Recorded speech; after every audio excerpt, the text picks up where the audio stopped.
Greetings and welcome to this month's regulatory mindset discussion, where we explore leadership mindset concepts relevant to regulators. We've explored the importance of why and discussed how to find your individual why. This month, we're going to focus on the organizational why. Every organization has a why, what I termed in an earlier discussion as the we why. For example, the why for a licensing board could be to regulate the profession so that the health, safety, and welfare of the public is protected. Generally, a legislative authority will provide good guidance for the why of a regulatory board. For other stakeholder organizations or associations in the regulatory world, the organizational why may be a bit harder to identify. It may be related to a vision or a mission statement of that organization. Groups within an organization, such as a committee or a panel, will also have a why. These are called subgroup whys, and generally they support the larger organizational why. To follow our example, a licensing board disciplinary panel's why may be to protect or provide expert perspectives when reviewing violations so that good decisions about adverse actions can be made to improve public welfare. The subgroup why, as you can see, is nested within the larger organizational why. What makes the organizational why so fascinating is how the larger group is really the cohesion of the individuals within it.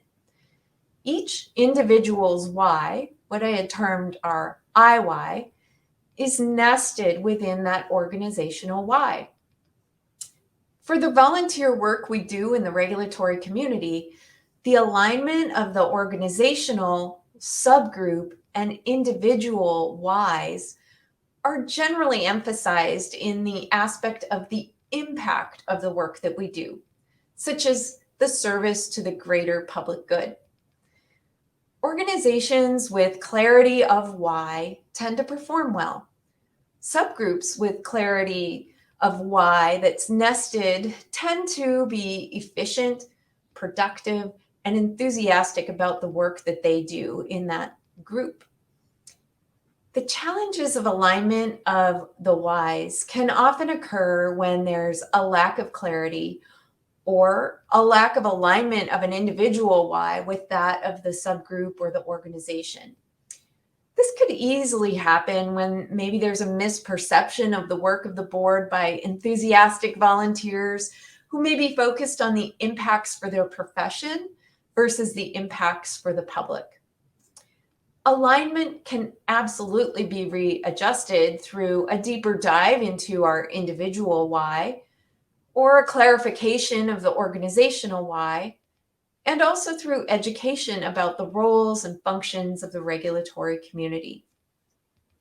Our vision at the Atkinson firm is Minds Shared.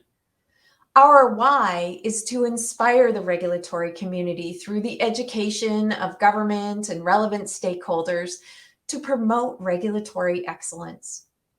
Join me next time when we will explore distinctions between the many hats that a regulator might wear and strategies for perspectives in decision making.